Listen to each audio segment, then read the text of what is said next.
It's not news that Australians are fed up with the major political parties.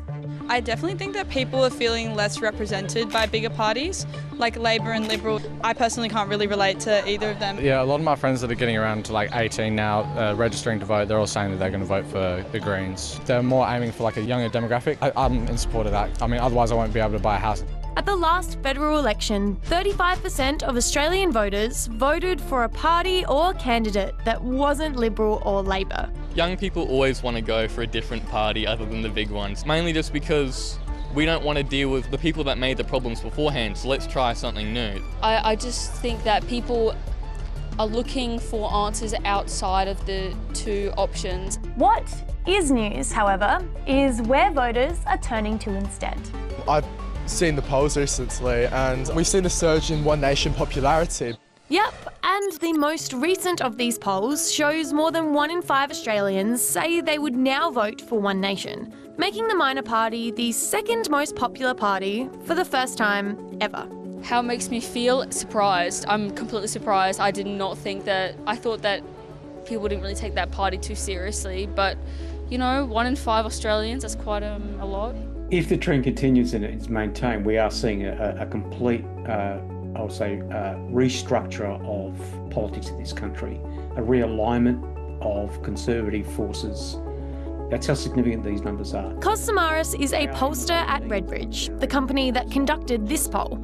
And he says a lot of this has to do with people feeling forgotten by the major parties and the mess the coalition has been in since the last election. This is a time apart for us to be better. The National Party has decided today to leave the coalition, to reform the coalition. There's never a perfect time to break a coalition, to be candid, and I do with a heavy heart. All of my colleagues here in the building are united. This is more about rejection of the two-party system and, above all else, no longer caring that whoever's in government, because they think their life's not going to change whatsoever.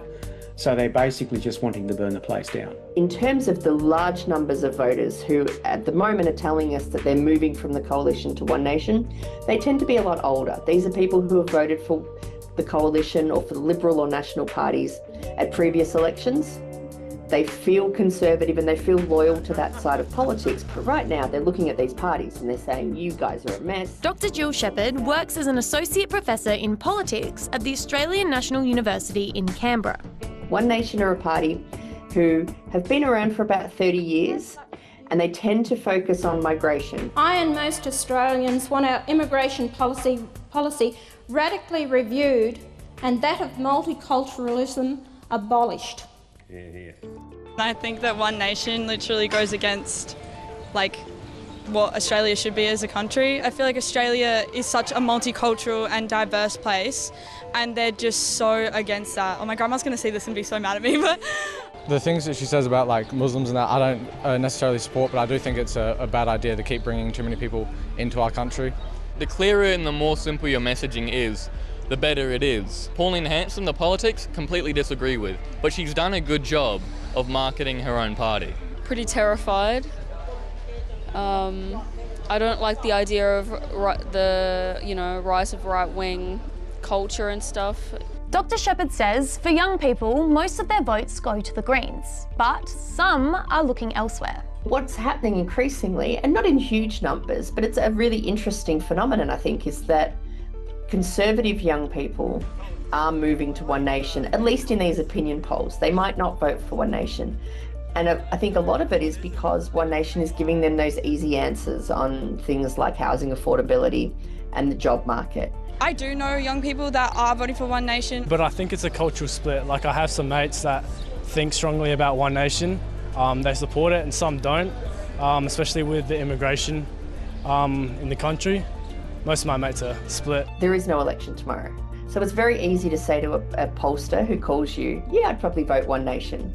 But when push comes to shove and you actually stand there with a ballot paper and you have to fill that out, people do tend to gravitate back towards one of the major parties. We might not have a federal election tomorrow, but South Australians are heading to the polls in March. While Labor is tipped to maintain government, many are saying this election will test if One Nation's polling surge can actually translate to an election. What it will tell us is whether One Nation is really ready to run a big campaign with a lot of candidates and more money than they've had in the past, and sort of be a professional political party. So, if so many people are sick of the major parties, is it possible that one day minor parties like One Nation or the Greens could form government? It would be a big step away from how things have always been. To be honest, I can't really imagine it, although I would love for that to be an option. Maybe when it gets more to the younger generation that they might have more of a chance than they would do like now-ish. But yeah, it's a lot more, I would say, major parties would still get the vote. The big parties have such an advantage that they can change rules to help them. They can use all the funding that they already have to push their motives forward. All minor parties have to both play their cards perfectly and really pray that the bigger parties make mistakes. Mathematically, it's absolutely possible for the Greens or One Nation to form government. Practically, though, it would be so incredibly hard. Both of these parties, because they have such specific sort of single issue focuses, do find it hard to get enough votes in enough seats across enough parts of the country to win that majority to form government. But without minor parties, the major parties would get super lazy. I think they're already quite lazy. They're really conservative about talking about, tricky issues. They don't want to have to talk about housing affordability because a lot of them own houses. They don't want to talk about climate change because they get money from mining industries. And minor parties, both on the right and left of politics, force them to talk about these issues. So they're absolutely vital to Australian politics.